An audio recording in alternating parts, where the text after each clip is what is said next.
Magandang araw mga peeps! Magluluto ako ng kalderetang may gata. Ginagawa niyo ba yon? Ako kasi yun yung nakasanayan kong kaldereta, nilalagyan ko talaga siya ng gata. Ito, chicken kaldereta tong gagawin ko. Usually, pag magluluto ako ng kaldereta, minamarinate ko talaga siya overnight. Parang pinapatakan ko lang siya ng konting soy sauce, lalagyan ko ng bawang, laurel, at ibang mga panlasa. Paminta, konting asin.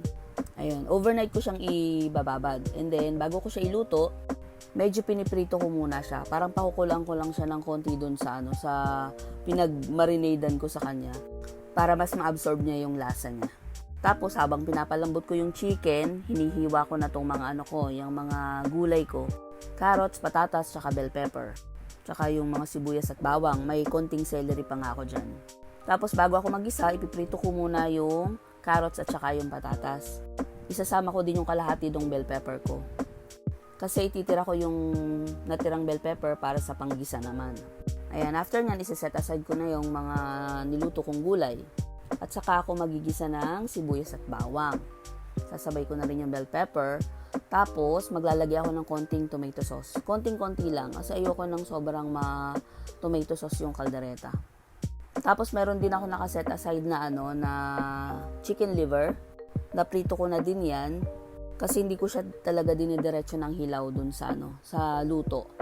Ayan, kumuha ako ng isang piraso lang para may madurog-durog sa sa sauce. Pag okay na yung gisa ko, ihahalo ko na yung pinakuluan kong chicken. Ayan, imimix-mix ko lang yan, pakukulang ko lang, lalagyan ko na ng timpla, salt and pepper, konting patis, magic sarap, depende sa panlasa mo, at pag okay na siya, dun ko na ilalagay yung 1 pack ng aking gata. Ayan, ganyang gata lang yung ginagamit ko. Haluin ko lang siya, pakukulaan ko lang, basta pag kumulo na siya, saka ko siya dadagdagan ng tubig. Hintayin ko lang ulit makakulo, ihahalo ko na yung mga veggies ko. Lalagyan ko na rin ng isang pirasong sili, pinutol ko lang yan sa gitna. Ayan, medyo dadagdagan ko yung sabaw niya para kukuloyin ko pa siya ng mabuti hanggang sa maging thicken yung sauce. Ayan, tatakpan muna natin siya. Ayan, okay sa kanya talaga yung papakuloyin mo siya ng bongga ng medyo mahina lang yung apoy para mas mag-absorb yung lasa niya dun sa mga chicken and then mas lumambot yung manok kasi hindi ko naman yan sobrang pinalambot kanina Kasi dito ko talaga siya palalambutin sa gata para yun ang manuot ba dun sa mga laman niya. Saka ko ihahalo na yung mga liver. Ayan, halo-haloin lang natin siya hanggang sa kumapal yung kanyang yung kanyang sauce. Ayan, okay na siya. Nilagay ko na yung aking celery para may green effect ba. Ayan, nasa iyo naman kung ayaw mong masyadong malapot para mas masabaw-sabaw. Huwag mo na siyang ganong palaputin. Pero, usually kasi ang kaldereta, malapot-lapot talaga yung kanyang sauce. Ayan, kaya ganyan ko din talaga siya niluluto.